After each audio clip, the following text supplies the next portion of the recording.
अस्सलाम वालेकुम स्टूडेंट्स। आज मेरे पास इसका क्वेश्चन नंबर 15 है। बैंक रिकॉन्सिलिएशन स्टेटमेंट का ही ये वाला क्वेश्चन है। तो सबसे पहले क्वेश्चन को रीड करते हैं।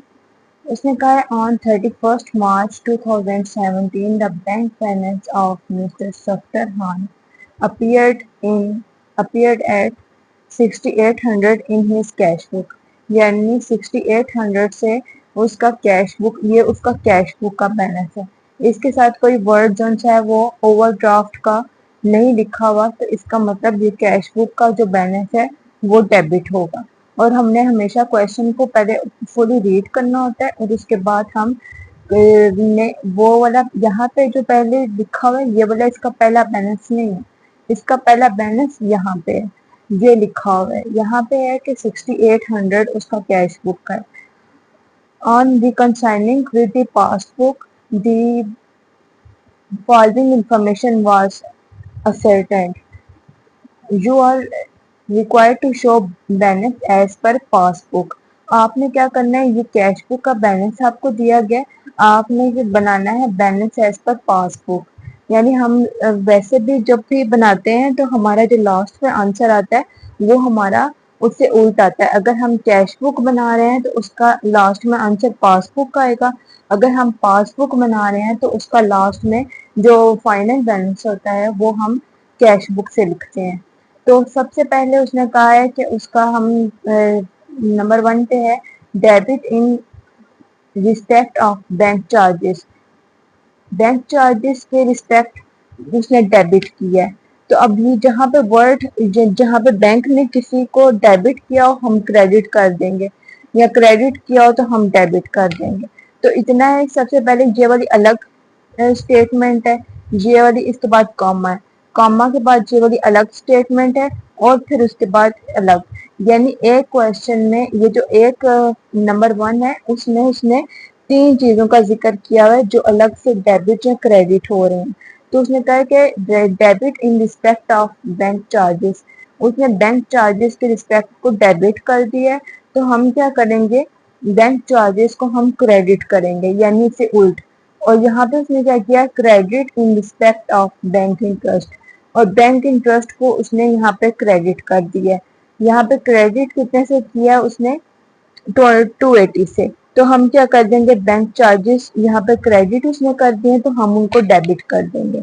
And dividend received by the bank, और बैंक ने डिविडेंड वसूल किया है। तो जब बैंक डिविडेंड वसूल करता है, रिसीव उसने किया है और उसने क्या किया, रिसीव करके उसने क्रेडिट कर दिया है। तो अब यहाँ पे क्या हुआ है कि क्रेडिट हो चुका है लेकिन उसको डेबिट नहीं किया गया। यानी अब एक चीज बैंक ने रिसीव की तो बैंक से डेबिट डेबिट ही करेगा, क्रेडिट सॉरी करेगा। तो अब उसने यहाँ पे डेबिट क्रेडिट हो चुका है लेकिन डेबिट नहीं हुआ, तो हम इसको डिविडेंड को हम डेबिट कर देंगे। Were not passed in the cash book, यानी ये वाला सब कुछ जो सा है ये पासबुक में ये डिविडेंड का जिक्र नहीं किया गया, यानी हमने इसको डेबिट करना है। कैश बुक में हम हमेशा जो डिविडेंड हो, कैश रिसीव हो या जो भी, हम उसको डेबिट करते हैं। तो यहाँ पे हमने उसको डेबिट कर देना है। दूसरा है कि the bill receivable for 1400 was realized by the bank, यानी 1400 के जो बिल हैं वो बैंक ने जो सा है बैंक के पास है, but not entered by the but no entry passed in the cash book, लेकिन कैश बुक में कोई एंट्री उसकी नहीं की गई। यानी बैंक ने उनको क्रेडिट कर दिया हुआ है लेकिन उसको क्या किया गया है, उनको डेबिट नहीं किया गया। क्योंकि पासबुक का अगेन मैंने कहा कि जो भी हम एंट्री करते हैं या हम रिकॉर्ड करते हैं, कोई कैश उसमें आती है हमारे पास आती है, तो हम जब भी कैश बुक में लिखते हैं तो हम इसको डेबिट करते हैं। तो यहाँ पे उसने कहा है कि उसने कैश बुक में अभी तक कोई भी पास नहीं की हुई एंट्री, तो हम क्या करेंगे, इसको डेबिट करेंगे। Cheques for 1400 were issued but not presented for payment, यानी ये वाले चेक इशूड हो चुके हैं लेकिन अभी तक प्रेजेंट नहीं किए गए पेमेंट के लिए। तो अब क्या है, ये हमारा होता है अनप्रेजेंटेड चेक। अनप्रेजेंटेड चेक हमेशा डेबिट होते हैं। इसको हम डेबिट वाले कॉलम में लिखेंगे। Cheques for 1600 were paid into the bank, bank में पे कर दिए गए, चेक्स किए गए हैं, but not collected and credited by the bank. यानी अनकलेक्टेड चेक या अनक्रेडिटेड चेक अगर यहाँ पे वर्ड हो तो हम उनको क्रेडिट कर देते हैं। तो ये सबसे पहले मैंने इसका ओवरव्यू दिया और लास्ट में है cheque for 20 was not shown in the cash book as dishonoured. और डिसऑनर्ड चेक एक वर्ड होता है, अनकलेक्टेड चेक वो क्रेडिट होते हैं, एक वर्ड होता है डिसऑनर्ड चेक, वो भी हम क्रेडिट करते हैं। जो डिसऑनर्ड का यहाँ पे वर्ड लिखा हुआ है वो हमारा क्रेडिट के मीनिंग्स में आता है। यानी डिसऑनर्ड चेक जो सा है वो हम क्रेडिट करते हैं। यानी कि चेक जो सा है वो 20 रुपए का वो शो ऐसे किया गया है कि वो डिसऑनर्ड चेक है, यानी कि वो अभी बैंक में मौजूद नहीं है, या उसके ऊपर जो है वो अभी पे नहीं किया जा सकता है, तो इसीलिए उसने बैंक ने जो सा है वो उसे डिसऑनर्ड कर दिया। डिसऑनर्ड चेक क्रेडिट होते हैं हमेशा। तो यहाँ पे सबसे पहले अब हम स्टेटमेंट में देखते हैं। यहाँ पे हमने सबसे पहले नेम लिखना है, मिस्टर सफ्तर खान। उसके बाद हमने ये 3 जो लाइंस हैं उसमें हमने लिखना होता है bank reconciliation statement as on 31st, यहाँ पे इसका मंथ है मार्च का महीना है 2017, यहाँ पे हमने ऐसे लिख देना है। तो जो सबसे पहले हमारा बैलेंस था वो appeared in cash book. Cash book का बैलेंस नॉर्मली डेबिट होता है, उसने कोई ओवरड्राफ्ट का वर्ड लिखा, तो यानी ये हमारा ओवरड्राफ्ट बैलेंस है। सॉरी, ओवरड्राफ्ट बैलेंस हमारा नहीं है, ये वाला हमारा सिंपल बैलेंस है कैश बुक का। कैश बुक का बैलेंस डेबिट होता है, तो यहाँ पे हम क्या लिख देंगे, balance as per cash book. Cash book का बैलेंस कितना है, डेबिट 6800 से। तो ये वाला हम फाइनल कॉलम में लिखेंगे, क्योंकि जो इसमें पहला बैलेंस गिवन होता है हम उसको हमेशा फाइनल कॉलम में ही लिखते हैं। फिर उसके बाद उसने यहाँ पे मैंने कहा था कि यहाँ पे 3 अलग अलग एस्पेक्ट्स हैं। सबसे पहले debit in respect of bank charges 64, यानी इसको डेबिट किया गया। हमने इतना सबसे पहले करना है, 64 जो है उससे उसको बैंक चार्जेस डेबिट किया है, तो हम उसको क्या कर देंगे, हम क्रेडिट कर देंगे। तो हमारा ऊपर वाला ये सारा डेबिट का बैलेंस, क्योंकि सबसे पहले हमारा ये कैश बुक हमने लिखा था, तो ये वाले ऊपर सारे डेबिट के बैलेंस, और नीचे हम उसकी जगह छोड़ेंगे और यहाँ पे हम लेस का साथ निशान सिंबल लिखेंगे और हम इसमें लिखेंगे bank charges debited by bank, यानी बैंक चार्जेस को बैंक ने डेबिट किया है, कितने से, 64 रुपीज से। तो हमने उसको क्रेडिट वाले कॉलम में लिख दिया, यानी वो डेबिट हो गए हुए थे तो हमने उसको क्रेडिट कर दिया। फिर उसके बाद उसने कहा है credit in respect of bank interest. अब बैंक इंटरेस्ट जो है 280, उसको उसने क्रेडिट कर दिया। अब ये जो बैंक इंटरेस्ट को उसने क्रेडिट किया है तो हम उसको क्या करेंगे, हम डेबिट कर देंगे। हम यहाँ पे लिखेंगे interest credited by the bank, हम लिख लें। तो यहाँ पे हमारा यहाँ पे फर्स्ट कॉलम में ये वाली अमाउंट इसलिए हम लिखेंगे क्योंकि जो इसमें हम पहले अमाउंट्स जितने भी हमारे आए, अगर सारी ऊपर डेबिट वैल्यूज हैं तो हम उनको पहले ऐड करेंगे, उसके फिर ऐड की अमाउंट को हम इस फाइनल कॉलम में इस वाली वैल्यू के नीचे लिखेंगे। तो अब interest credited by the bank है, तो कितने से उसने क्रेडिट किया है, 280 से। तो हमने क्रेडिट था तो हमने उसको डेबिट कर दिया 280 से, तो डेबिट वाले हमने ऊपर यहाँ पे 280 लिख दिया। फिर उसने क्या कहा है, and dividend received by the bank, और अब बैंक ने क्या किया, डिविडेंड भी रिसीव कर लिया, were not passed in the cash book, और उसे कैश बुक में लिखा भी नहीं गया। तो जब कैश बुक में नहीं लिखा गया तो इसे हमें कैसे पता चलेगा कि डिविडेंड रिसीव बाय बैंक हुआ है, तो हमने इसको डेबिट करना है या क्रेडिट, क्योंकि यहाँ पे लिखा है were not passed in the cash book, cash book में उसको पास नहीं किया गया। जब कैश बुक में पास ना किया गया हो तो हमने उसको डेबिट करना होता है। तो यहाँ पे हम इस वाली वैल्यू को 1800 को हम डेबिट करेंगे। तो यहाँ पे हमने लिख देना है डिविडेंड रिसीव्ड एंड नॉट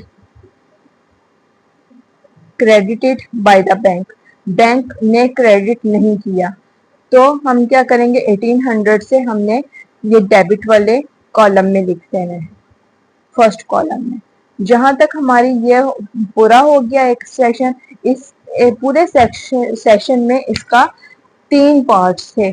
3 को इसमें किसी को क्रेडिट था तो हमने डेबिट किया, और फिर यहाँ पे हमारे पास डेबिट था तो हमने उसको क्रेडिट कर दिया, डेबिट किया, और फिर इसको भी हमने डेबिट किया।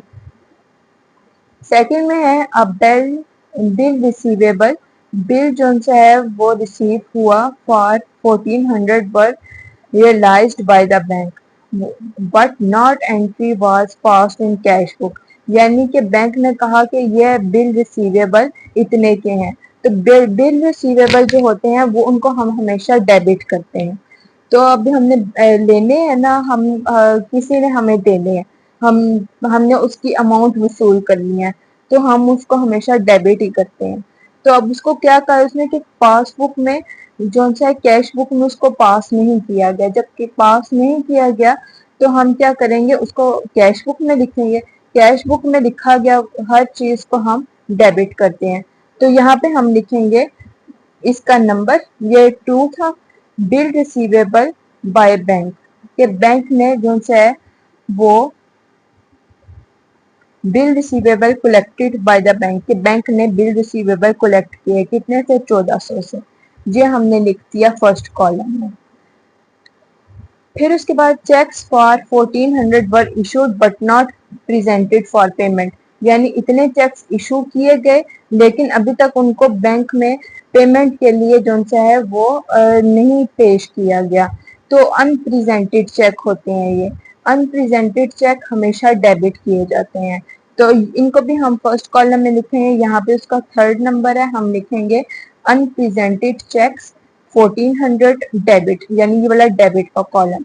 ये वाली फर्स्ट, अब आपको समझ आ गई होगी कि फर्स्ट कॉलम में क्यों लिखी है वैल्यूज, वो इसलिए क्योंकि इन सब को ऐड करके इनका टोटल हम सेकंड कॉलम में लिखेंगे। फिर उसके बाद यहाँ पे आ जाता है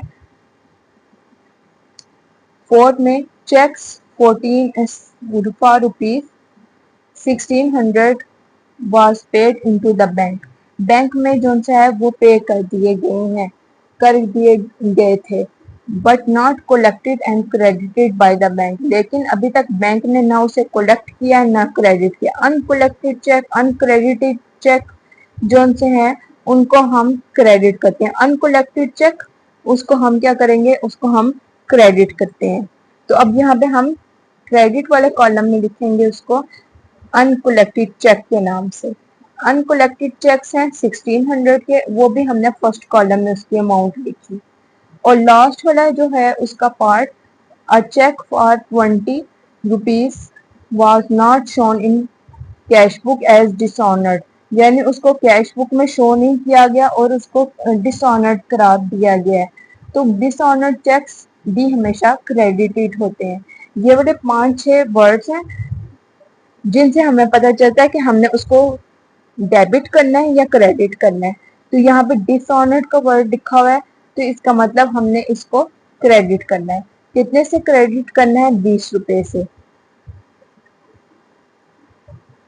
यहाँ पे हम नीचे लिख देंगे डिसऑनर्ड चेक्स, डिसऑनर्ड चेक्स हैं 20 रुपए के, यानी ये हमारी 5 जो सी थी वो हमने इसमें एडजस्ट कर ली। अब हमारे पास ये वाला ऊपर का टोटल है, हमने इस वाली सारी जो फर्स्ट कॉलम की वैल्यूज हैं इनको हमने जमा करना है।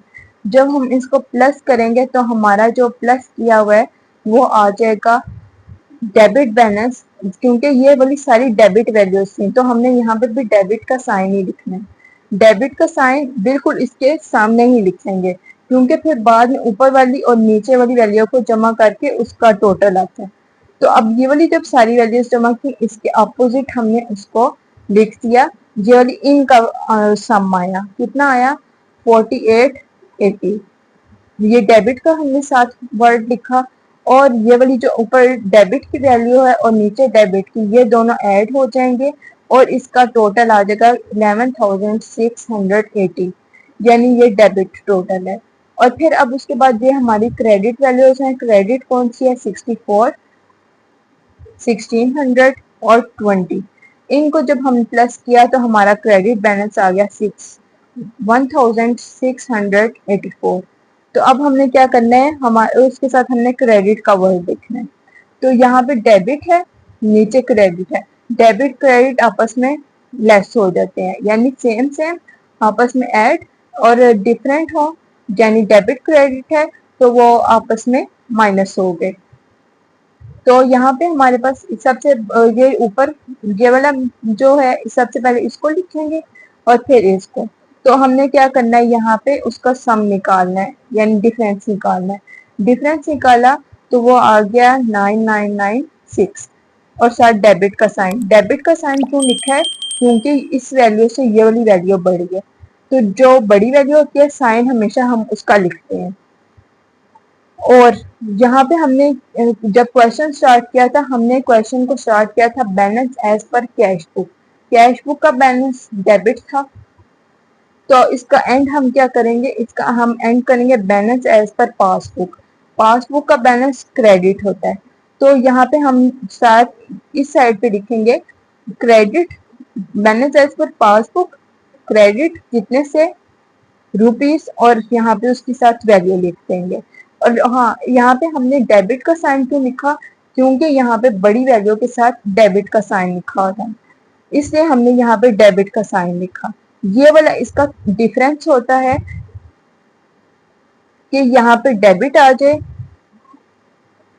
इसमें बड़ी वैल्यू को देखना होता है। इनमें से जो बड़ी वैल्यू होती है उसका ही हमने यहाँ पे साइन लिखना होता है। तो यहाँ पे चूंकि ऊपर वाली वैल्यू बड़ी है, उसके साथ डेबिट का साइन था, इसीलिए हमने डेबिट का लिखा। और हमने यहाँ पे, हमारा क्वेश्चन स्टार्ट हुआ था balance as per cash book से। कैश बुक से हमारा बैलेंस स्टार्ट हुआ था, तो हमने उसको एंड करना है balance as per passbook. Passbook का बैलेंस क्रेडिट होता है, इसीलिए हमने यहाँ पे लिख देना है क्रेडिट बैलेंस, और साथ हमने यहाँ पे रुपीज लिख देने हैं, और 9996 ये वाला इसका क्रेडिट बैलेंस आ जाएगा। आई होप सो आपको आज की वीडियो की समझ आई होगी। वीडियो अच्छी लगे तो वीडियो को लाइक कीजिएगा, चैनल सब्सक्राइब कीजिएगा। मिलते हैं नेक्स्ट वीडियो में नेक्स्ट क्वेश्चन के साथ। तब तक के लिए अल्लाह हाफिज।